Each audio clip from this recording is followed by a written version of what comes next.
Okay, so it's just a real honor to be here with this panel of experts to talk about the Affordable Care Act. And I'm really speaking from two hats, one as the past president of the California TB Controllers Association and also as a local TB controller in San Francisco. And I really want to say that I don't think, things are so dynamic with the ACA that you really just have to sort of jump in and just start trying to work with it and understand as much as you can, and hopefully over time we will all sort of learn together and make a path forward. So briefly, as the outline of my portion of this webinar is to really talk about the California TB Controllers Association, or CTCA's assessment of TB services for plans on the healthcare exchange. And I must say that there's a lot of unknowns still about what the plans actually are going to provide for as far as services on the healthcare exchange. So this is our best guess.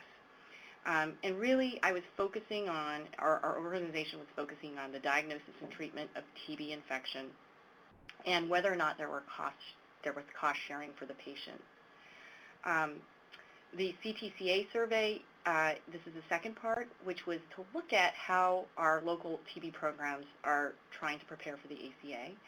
And then finally, I will go over what I think, or what my vision is for the San Francisco TB program as far as getting ready for the ACA is. Okay, and so for going into the assessment of TB services on the healthcare exchange, the way that CTCA went about this was to just simply review plan benefits available that were on websites. And these are websites of the health insurance companies who will be participating on the exchange in California with their plans. And the simple way to do this was to look for searching for preventive services and to search for tuberculosis in order to kind of get a feeling for what the plans covered. The other approach we took was to call these companies by phone, just cold call them and ask them questions. What is included in preventive TB services in your Covered California plan? Covered California is the healthcare exchange for California. That's just the name of it. And will there be cost sharing for participants for TB services? And so that's how we went about this. These are the Covered California plans, and you see there's about a dozen or so plans, and they're all different types of insurance companies. And these are the Covered California plans that are available in San Francisco. So one of the things that is important to know is, what do you have available on the healthcare exchange in your jurisdiction or in your local area? And so I only need to worry about these 5 plans: Blue Shield, Chinese Community Health Plan, HealthNet, Anthem Blue Cross, and Kaiser Permanente.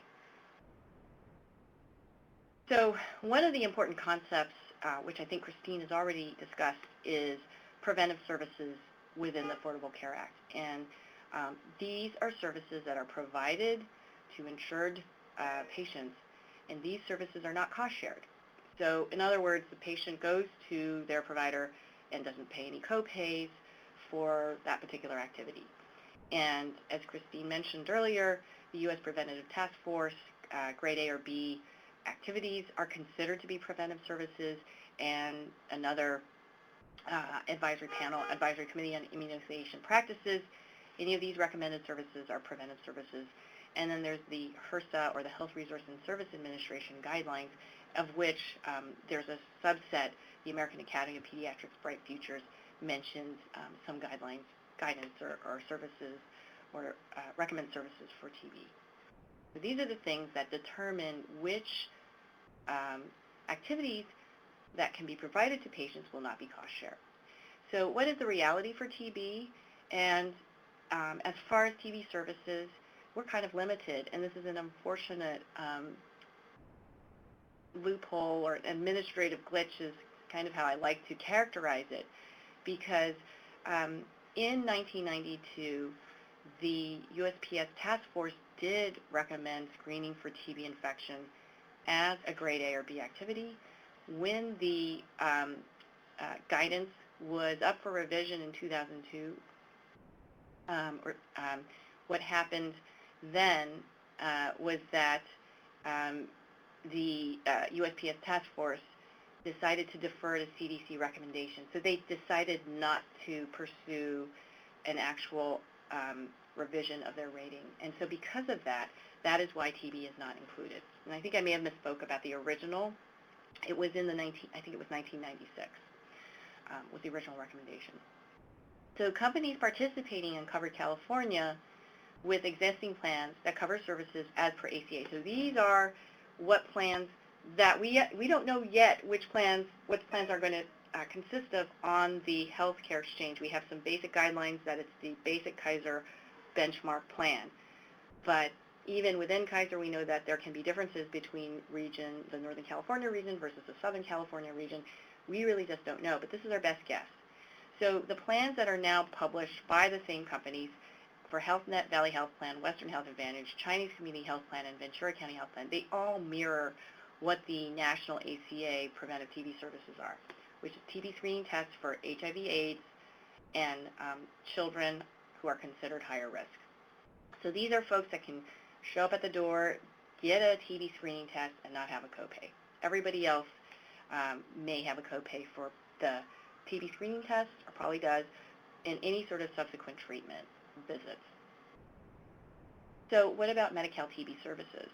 Well, we're lucky in California that Medi-Cal provides access to diagnosis, treatment of TB disease and infection without cost sharing.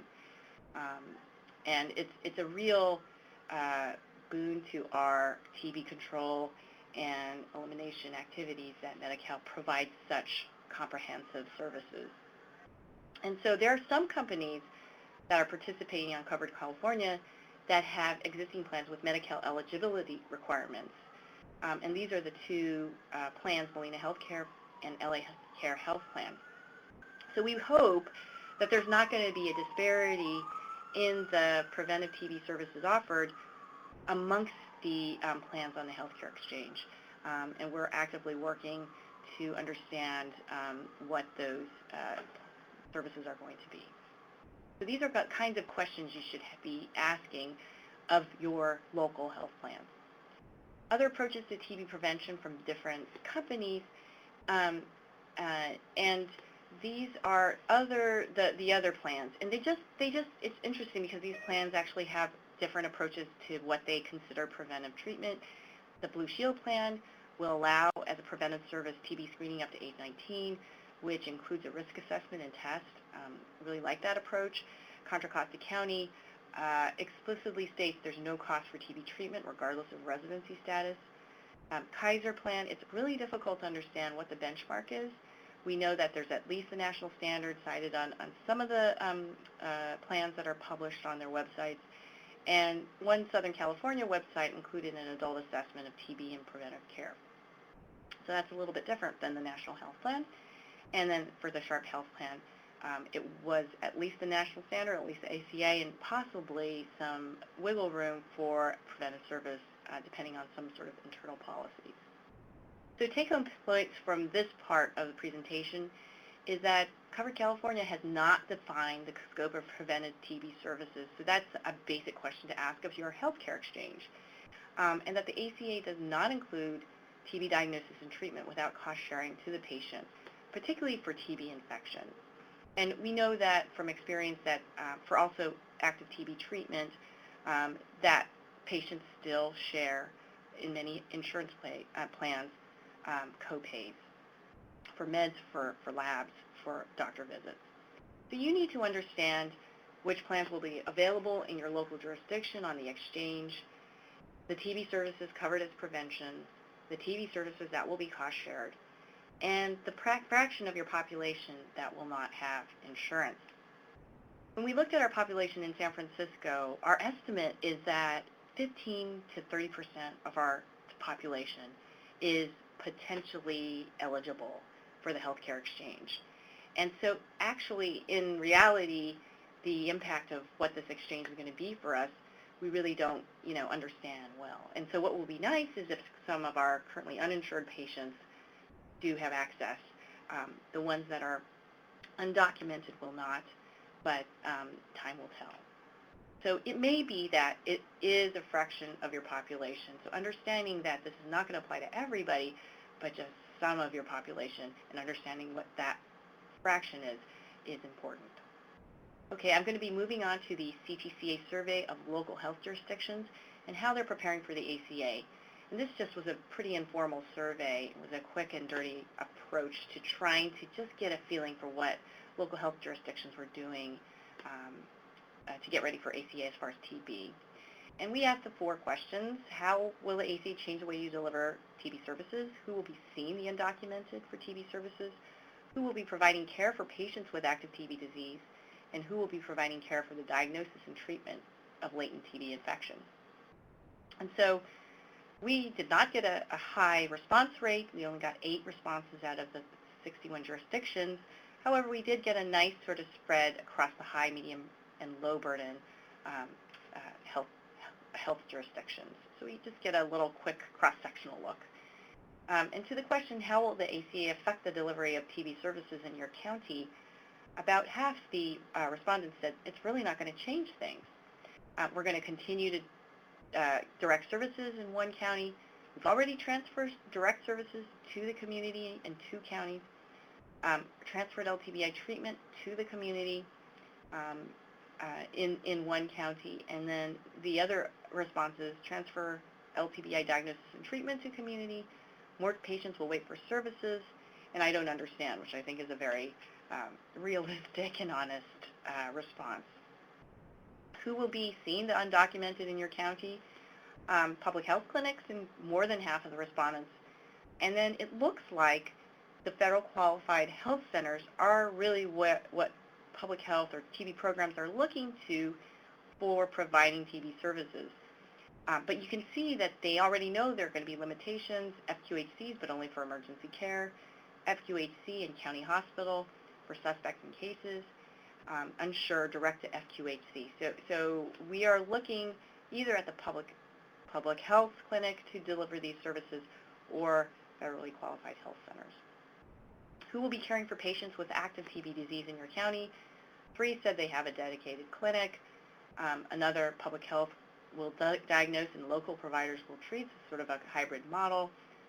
County system will have the Medi-Cal and uninsured. The private providers will have the insured in the other large group of 3. And then private providers with local health department oversight. So this is a county in which there's no direct service for active TB treatment. Who will be screening and treating patients with TB infection in the 3 counties? The primary medical doctors in 3 counties, public health clinic and private providers, so it's going to be a mix. Public health clinic, not enough capacity to do a good job. Public health will diagnose and PMD will treat. So it's really a mixture of who is going to be doing TB infection treatment and diagnosis. So what are we doing in San Francisco to prepare for the ACA? And I've tried to group our activities under sort of the overarching principles that I think are the big ticket items in the ACA. One of the big goals is to consolidate care in their medical homes. And so in San Francisco, we want to support better diagnosis and treatment of uncomplicated LTBI in the medical home because we feel that we are not going to really make inroads with our numbers for active TB cases until we actually get to more of the pool of infected patients with TB infection. And in order to support this, we are implementing, hopefully soon, an electronically based referral consultation portal through our health record in order to provide support to primary care providers. And eventually, an access to our TB program database so that PMDs can look at a patient's public health record to see if they've had prior diagnosis and treatment for both active TB and latent TB. And then establish clear guidelines for referral, screening, and treatment of active TB disease and TB infection. And we're just revising our criteria with the just sort of thought that we're thinking bigger here, that we can accommodate treatment for more patients because we want it to be supported in the medical home and it's not just limited to what our clinic can handle. Another overarching principle is efficiencies gained by using electronic medical records. So this is a sort of high-tech part of the ACA. And so we want to support implementation of meaningful use for TB screening and treatment in our county health system electronic medical record. So that means creating care pathways for diagnosis and treatment, and implementing, again, the e-referral system that I just referred to, and then advocating for interoperability between our new public health system surveillance system that's in the process or just about to begin implementation, and the county electronic health record. So thinking about ahead about this electronic medical record and how your county interacts with it, I think there's a lot of value in doing that now because a lot of people are putting things in place. And our dream would be that the TB module of the public health surveillance system will eventually become the county's TB infection registry. Another theme is that there may be more reimbursement opportunities as more people have access to insurance. We want to be a specialty provider, our TB clinic in San Francisco, that may participate in any accountable care organization in any health system in San Francisco. So that may require setting up memorandums of understandings with different healthcare systems and increasing our capacity to bill for services. And the early word is that the reimbursement that we are going to be getting from the exchange may be less than what we have been seeing in the past from Medi-Cal, and so we may not be, we shouldn't be expecting that this is going to be a huge revenue source. There will be a population health focused reimbursement tied to performance, another sort of overarching principle coming out of the ACA. And so under this sort of principle, the plan is to advocate for TB and or treatment to become a performance indicators at the local, state, and national level as a quality measure. I'd like to see us implement report cards with TB performance indicators for health centers and health systems in order to support the indicator. And bend the curve, which means get to that pool of TB infections so that you're really, really reducing active cases by focusing on prevention. That is another principle of the ACA, to advocate for inclusion of TB diagnosis and treatment without cost sharing at the local, state, and federal level. We've made some inroads with this at the Advisory Council for Elimination of TB, passed a resolution supporting this principle, and recently the American Medical Association passed a resolution that advocated no cost sharing for tuberculosis medication. So, these are the types of things that if you have the opportunity to talk to your decision makers and educate them about the limitations we have currently with the ACA, it may end up opening up doors for you to provide services to patients. So I'd like to acknowledge the California TB Controllers Association, and I put this list of people here because these are the people who are currently really working actively on Affordable Care Act issues. And so if you're in California, I just wanted you to know that Barbara Cole, Terry Toman, Peter Current, Mike Carson, Judith Thigpen, who's our CTCA Executive Administrator, have really been working and thinking about ACA and how it affects TB. And so if they're somebody you know or in your area, they're a good source for information. The California Department of Public Health, Jan Young helped us with a lot of the calls to the healthcare exchange companies. And what came out of her calls to these companies was really no plan has been put in place. National TB Controllers Association, John Workington, who is the past president, and Jenny Flood, president, who are helping us coordinate a national effort to address the opportunities and limitations of ACA. And then finally, our real person who is centrally located at the Division of TB Elimination at CDC, Christine Ho. So I'm going to finish there and continue on to the next presenter.